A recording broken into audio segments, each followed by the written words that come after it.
Okay, welcome everyone. I'm Lennart. I'm a clinical psychologist, and I'm president and co-founder of PSBE, Psychedelic Society Belgium, and I will be your host here this afternoon. PSBE officially got launched in October 2020. There existed in Belgium very little initiatives, but nothing federal seemed to really take off. Furthermore, very few healthcare professionals seem to know about the benefits of psychedelics in mental health care. The language situation in Belgium is not making this any easier. We've got 3 official languages, Dutch, French, and German, and yet we are speaking today in English.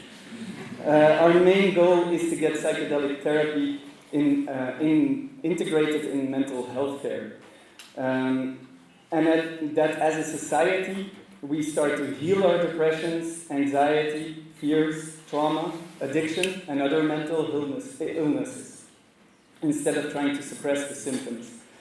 I always like the metaphor, if your check engine light of your car goes on and you go to the mechanic, you expect him to find what the original problem is. You don't expect him to cut the wires that go to the check engine light in the dashboard so that the check engine light just doesn't get on anymore. That's not fixing the problem. With the right guidance and support, psychedelics can uncover the root cause of whatever someone is dealing with.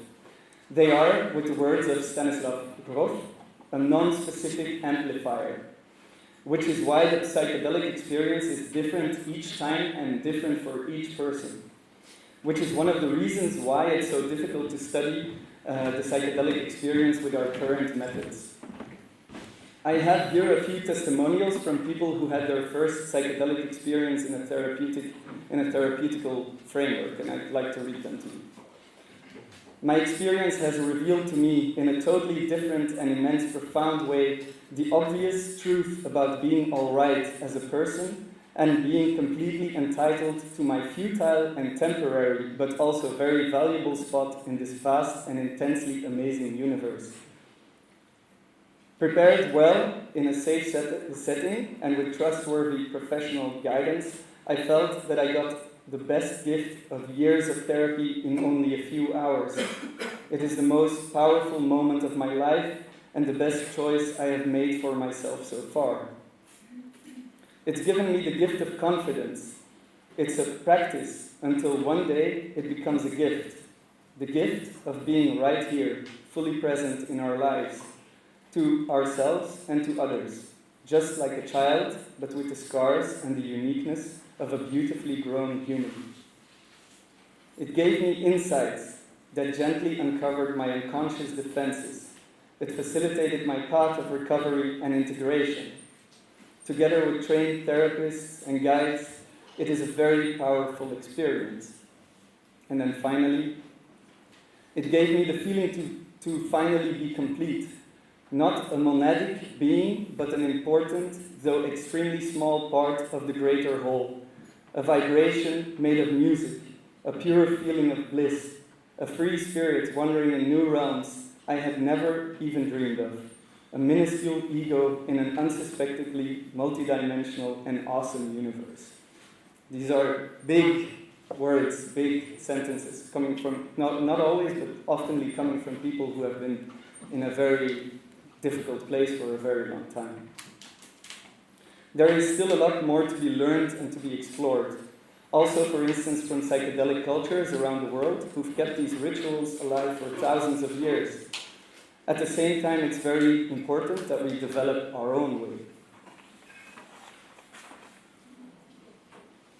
And if we're going to implement psychedelics in our current healthcare system, it's going to require a new way of doing things.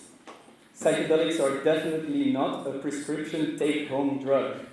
Having a proper preparation and guidance before, during, and after the psychedelic journey is essential, especially for people with mental health problems, hoping to use them in the context of therapy. It's also very important that the facilitator or guide has extensive experience with psychedelics themselves, To give these substances to someone without knowing how they can affect one's consciousness, emotions, and time perception is, as far as I'm concerned, very unethical. Because despite of them being able to put you in a state of total bliss, they can be terrifying as well, trust me. To quote Aldous Huxley, if you want to fathom hell or soar angelic, just take a pinch of psychedelic. Tonight's symposium is the first edition, and we hope there are many more to follow. And we hope you will find today's lectures informative, helpful, and that they make you curious for more. So without further ado, I would like to start by introducing our first speaker, Vincent Verroust, historian and co-founder of the French Psychedelic Society. So thank you for being here, Vincent, and je vous passe le micro.